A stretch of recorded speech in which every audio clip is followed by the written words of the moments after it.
Welcome back. Bulletin کے آغاز میں آپ کو بتائیں، پاکستان کا امن کو ایک اور موقع دینے کا فیصلہ۔ ترکیہ کی درخواست پر پاکستان نے افغانستان سے مذاکرات دوبارہ شروع کرنے پر رضامندی ظاہر کر دی۔ وطن واپس آنے والا پاکستانی وفد اب استنبول میں مزید قیام کرے گا۔ پاکستان کا مطالبہ افغانستان سے یہ ہے کہ وہ اپنے علاقے کو پاکستان کے خلاف دہشت گردی کے لیے استعمال نہ ہونے دے اور دہشت گردوں کے خلاف واضح، قابل تصدیق اور مؤثر کارروائی کرے۔ پاکستان نے ایک بار پھر اس بات کو واضح کیا کہ مذاکرات بھی اسی بنیاد پر مطالبے کے گرد ہوں گے۔ Welcome back. وزیر اعظم شہباز شریف سے وزیر داخلہ محسن نقوی کی ملاقات میں وزیر داخلہ نے وزیر اعظم کو اپنے حالیہ دورہ عمان اور ایران کے حوالے سے آگاہ کیا۔ ملاقات میں متعلقہ وزارت کے امور کے حوالے سے گفتگو کی گئی۔ آپ کو بتا چلیں، وزیر اعظم شہباز شریف سے وزیر داخلہ محسن نقوی کی ملاقات ہوئی۔ وزیر داخلہ نے وزیر اعظم کو اپنے حالیہ دورہ عمان اور ایران کے حوالے سے آگاہ کیا۔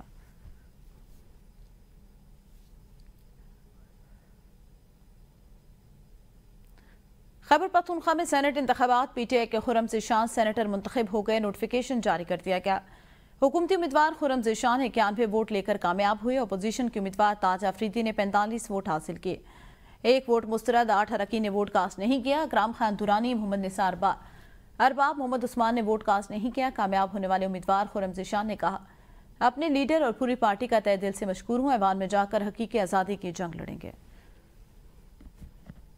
اللہ تعالیٰ کی مہربانی ہے، سب سے پہلے اللہ تعالیٰ کا شکر، اور اس کے بعد اپنے لیڈر عمران خان، اپنی پوری پارٹی اور جتنے ہمارے KPK کے منتخب نمائندے ہیں، ان سب کا تہہ دل سے مشکور ہوں، اور میری یہ دعا ہے کہ اللہ تعالیٰ ہمیں کبھی بھی کسی اور چیز کا، اقتدار کا، کرسی کا، ان ایوانوں کا بندہ نہ بنائے، صرف اپنا بندہ بنا کر رکھے۔ ہماری ترجیحات پاکستان کی حقیقی آزادی ہے۔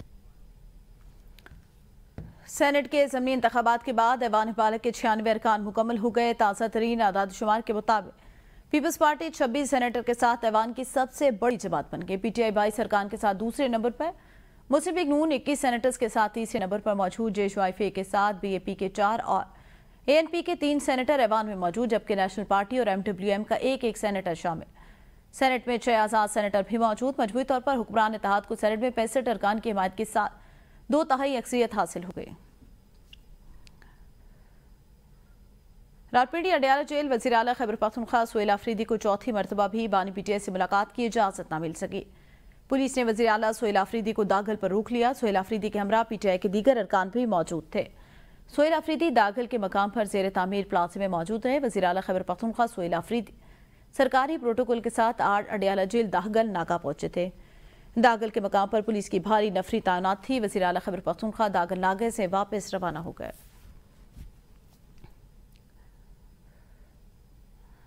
وزیر اعلیٰ خیبر پختونخوا سہیل آفریدی نے داخل ناکے پر میڈیا سے گفتگو کرتے ہوئے کہا کہ صوبے کے وزیر اعلیٰ کے بغیر کوئی پالیسی نہیں بن سکتی۔ پاکستان میں بننے والی پالیسیوں پر ہمیں اعتماد میں لیا جائے۔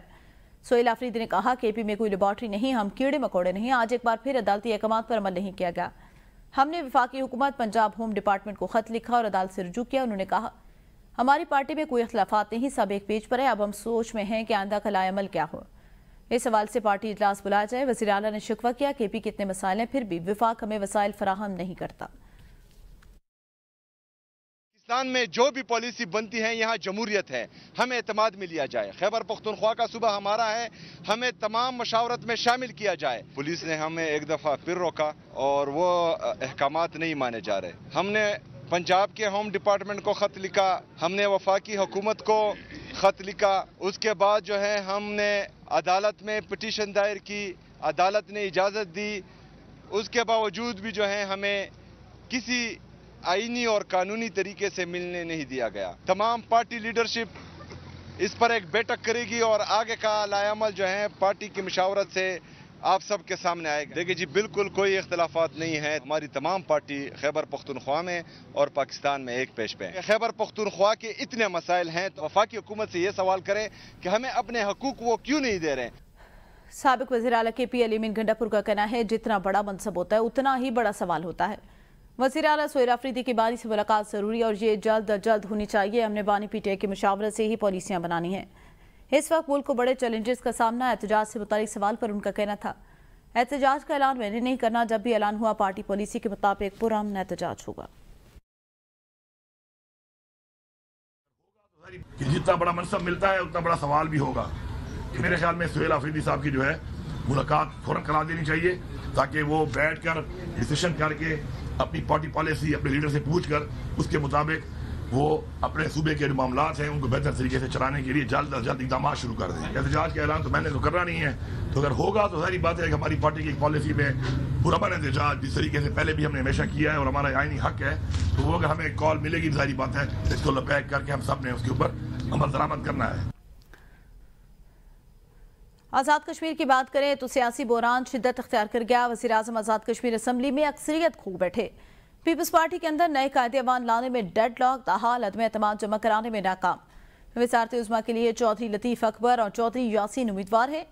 कायदे अवान के नाम पर पीपल्स पार्टी की मरकज़ी क़यादत में इख्तिलाफ़ात बरकरार हैं। चौधरी यासीन की नामजदगी की खबरों पर पार्टी कारकुनान मुहाजिरीन में रद्द-ए-अमल सामने आ गया। चौधरी लतीफ़ अकबर को पार्टी के अक्सरियती मेंबरान फॉरवर्ड ब्लॉक और मुहाजिरीन की हिमायत हासिल मुस्लिम लीग नून ने अदम एतमाद की सूरत में वोट देने का फैसला किया।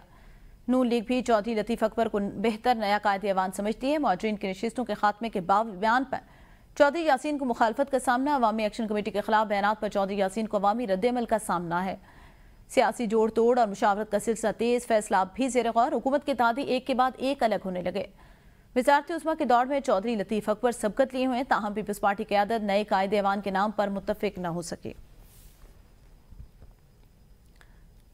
मुस्लिम लीग नून और पाकिस्तान पीपल्स पार्टी की आला सतही बैठक कुछ देर में ऐवान सदर में हो गई। ज़राए के मुताबिक वज़ीर आज़म सदर आसिफ अली ज़रदारी से मिलने शाम 7 बजे ऐवान सदर पहुंचेंगे। वज़ीर आज़म और सदर मुमलिकत की मुलाकात में आज़ाद जम्मू कश्मीर में इन हाउस तब्दीलियों को हतमी शक्ल दी जाएगी। वज़ीर आज़म सदर को हालिया दौरा सऊदी अरब और दीगर कौमी, हुकूमती और सियासी मामलात पर ब्रीफिंग देंगे। आपको बताएं, मुलाकात में आज़ाद जम्मू कश्मीर में इन हाउस तब्दीली को हतमी शक्ल दी जाएगी। मज़ीद जानते हैं अपने नुमाइंदे रिजवान अब्बासी से। रिजवान बताएगा, अहम मुलाकात होने जा रही है। देखिए, मुस्लिम लीग नून और पाकिस्तान पीपल्स पार्टी की जो आला सियासी बैठक है वो आज ऐवान सदर में होगी। वज़ीर आज़म मियां शहबाज शरीफ शाम 7 बजे अब से थोड़ी देर के बाद ऐवान सदर पहुंचेंगे, जहां वो सदर मुमलिकत आसिफ अली ज़रदारी से मुलाकात करेंगे। और इस वक्त जो ताज़ा सूरत हाल है जो ऐवान सदर की, बिलावल भुट्टो ज़रदारी इस वक्त ऐवान सदर पहुंच चुके हैं और ज़राए ये बता रहे हैं कि वज़ीर आज़म और सदर मुमलिकत की जो मुलाकात है आज़ाद जम्मू कश्मीर में जो मुमकिन इन हाउस तब्दीली है उसको हतमी शक्ल दी जाएगी। और मुलाकात में मुल्क की जो मजमूई सूरत हाल है, हुकूमती अमूर हैं, इत्तेहादी जमातों के दरमियान जो पावर शेयरिंग फार्मूले हैं वो भी उन पर भी मुशावरत की जाएगी। और ये भी बता रहे हैं कि वज़ीर आज़म सदर मुमलिकत को जो अपना दौरा सऊदी अरब है और जो दीगर कौमी और सियासी मामलात हैं उस पर तफसीली ब्रीफिंग भी देंगे। और ये भी बताया गया है कि चेयरमैन बिलावल भुट्टो ज़रदारी भी वहाँ पर जो अपनी जो राय है वो भी पेश करेंगे। और वज़ीर आज़म के हमरा मुस्लिम लीग नून के जो वज़रा हैं उस पर जो मुश्तमिल एक वफद है जिसको सियासी राब्ता कमेटी कहा जाता है, जो वज़ीर आज़म ने सऊदी अरब जाने से कबल तश्कील दी थी, वो भी ऐवान सदर पहुंचेगा। और पीपल्स पार्टी का भी एक वफद मुलाकात में शरीक होगा जो कि गुज़श्ता 15 दिनों से इस तमाम सियासी सूरत हाल को देख रहा है, जिसकी जो क़यादत है वो साबिक़ वज़ीर आज़म राजा परवेज़ अशरफ कर रहे हैं, वो भी पहुंचेंगे। और जो चेयरमैन पीपल्स पार्टी बिलावल भुट्टो ज़रदारी हैं वो इस मुलाकात के बाद मुमकिना तौर पर जो कायदे अवान का जो नाम है वो भी उसको भी हतमी शक्ल देंगे। और फिर उसके बाद जो मुस्लिम लीग नून के साथ जो इत्तेहाद हुआ है हालिया दिनों में उस पर जो पावर शेयरिंग फार्मूला है उस पर भी मुमकिना तौर पर आज की जो ये बैठक होने जा रही है ऐवान सदर में अहम फैसले मुतवक्को हैं। जी सही, बहुत शुक्रिया रिजवान। वज़ीर आज़म शहबाज शरीफ की ज़ेर सदारत FBI में इस्लाहात के हवाले से अहम इजलास इस्लामाबाद में मुनक़िद हुआ। इजलास में वज़ीर आज़म को वाशिंगटन में होने वाले वर्ल्ड बैंक की सालाना कॉन्फ्रेंस में FBI की शमूलियत और इस्लाहात की पज़ीराई से आगाह किया गया। वज़ीर आज़म ने माजी में सेल्स टैक्स में होने वाले फ्रॉड पर इज़हार बरहमी किया। इजलास को बताया गया FBI और Pakistan revenue automation limited PRAL में जारी इस्लाहात के तहत audit, wallet, database protection wall, security operation centre, मुस्तकिल निगरानी जैसे जदीद इक़दाम नाफिज किए गए। ये निज़ाम अब इस काबिल है कि मालूमात में तब्दीली की सूरत में सारिफ का IP एड्रेस भी रिकॉर्ड हो जाता है, जिससे टैक्स फ्रॉड का इम्कान न होने के बराबर। वज़ीर आज़म को फैक्ट फाइंडिंग कमेटी की रिपोर्ट भी पेश की गई, जिसमें 2018-2019 के सेल्स टैक्स फ्रॉड को प्राल के पुराने निज़ाम में खराबी करार दिया गया। शहबाज शरीफ ने हिदायत की कि फ्रॉड में मुलव्वस इदारों, कंपनी और अफराद की तहकीकात की जाए और प्राल के निज़ाम को बैन-अक़वामी कंसल्टेंसी फर्म से फोरेंसिक कराया जाए। वज़ीर आज़म ने तहकीकाती कमेटी से 3 हफ्तों में रिपोर्ट तलब कर ली है। वज़ीर आला पंजाब मरीम नवाज से स्पीकर पंजाब असम्बली मलिक मोहम्मद अहमद खान की मुलाकात। सूबे में अमन अमान की सूरत हाल खराब करने वालों से सख्ती से निपटने पर इत्तेफाक। मरीम नवाज ने कहा, सूबे में अमन अमान की सूरत हाल कंट्रोल में है, इंतशार की इजाज़त नहीं दी जाएगी। पहली बार तरक्याती मनसूबों का मरकज सिर्फ लाहौर या बड़े शहर नहीं बल्कि सूबे की तारीख में पहली बार हर बड़ा प्रोजेक्ट छोटे शहरों से शुरू कर रहे हैं। पंजाब हुकूमत मुल्की और गैर मुल्की सरमायाकारों की हर मुमकिन मुआवनत करेगी।